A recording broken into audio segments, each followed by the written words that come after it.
Kisaysay ang kalainan sa kinaiya tali sa masalaypon nga Juan ug sa masalaypon nga Judas. Actually kini silang duha aduna sila'y access ngadto sa Dios. Pareho sila nga adunay connection ngadto sa Ginoo. Nasayod o nakita nila ang balaan nga sumbanan nga mao si Kristo. Kini silang duha adunay kahigayunan sa pagbag-o. O gani silang duha nakadungog sa mga pagbadlong ni Kristo sa tanan nga mga pasidaan ni Kristo ngadto kanila.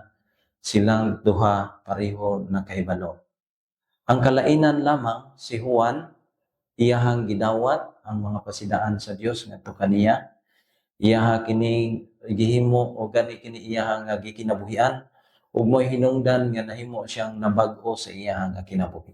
Apan ang kalainan ngadto kang Judas siya pareho nga nakabaton kang Juan og pribilehiyo nga makabati sa mga pasidaan sa Dios. Pero si Judas nagpabilin sa iyahang kahimtang nga labi na ang pagkahakog kanang higugmaon sa salapi. Mao'y hinungdan nga siya wala o gani siya mismo walay pagtugyan sa iyang kaugalingon ngadto sa Dios, pero wala niya kini isulod sa iyang kasing-kasing. Mao'y hinungdan nga siya na kontrol usab sa Satanas.